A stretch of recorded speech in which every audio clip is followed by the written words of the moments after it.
6个多月啦，6多个月啦。Hello， 大家好，老师钱老师吧。老师ဒီနေ့မှာတော့တိုးဆိုတဲ့ grammar အသုံးလေးနဲ့ပတ်သက်ပြီးတော့ဒီချာလေးရှင်းပြသွားမှာဖြစ်ပါတယ်။တိုးရဲ့အသုံးတွေကတော့အများကြီးပဲပေါ့နော်။တိုးရဲ့အနောက်မှာနမဝိသေသနာလိုက်တယ်ဆိုလို့ရှိရင်သူ့ရဲ့အဓိပ္ပာယ်က how many how much လို့အဓိပ္ပာယ်ရတယ်။ဥပမာ你多高你多大了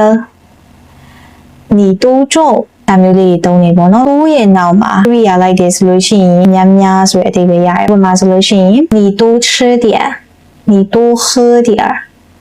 你多说ဒါမျိုးလေးတွေသုံးနေပေါ့နော်ဒီနေ့မှာတော့老师 HSK2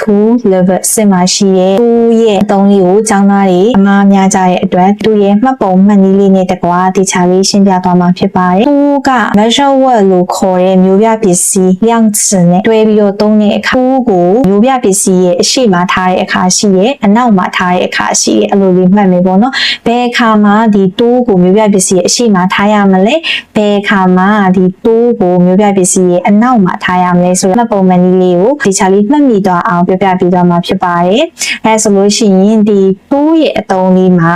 သူ့ရဲ့အရှိအရှုလို့ခေါ်ရပေါ့နော်ကိန်းကနန်းလေးကိုကြည့်လိုက်ပါအဲ့ဒီကိန်းကနန်းလေးက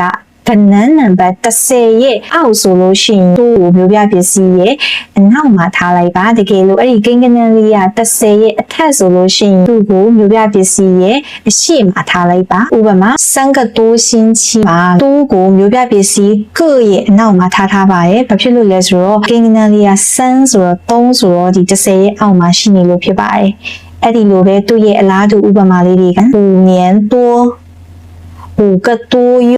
တကယ်လို့ကိန်းကနန်းလေးက30ရဲ့အထက်မှာရှိနေဆိုလို့ရှိရင်တိုးကိုမျိုးပြပစ္စည်း measure word ရဲ့ရှေ့မှာထားလိုက်ပါဥပမာ10多个月20多块钱20多个人ကဲအဲ့ဒါဆိုလို့ရှိရင် HSK2 level အဆင့်မှာရှိရဲ့ဒီတိုးနဲ့မျိုးပြပစ္စည်းရဲ့အသုံးလေးကိုအားလုံးပဲရှင်းရှင်းလင်းလင်းသုံးသပ်သွားပြီလို့ရှင်းပြလိုက်ပါတယ်အဲ့ဆိုလို့ရှိရင်နောက်ဗီဒီယိုမှာတွေ့ကြမယ်နော်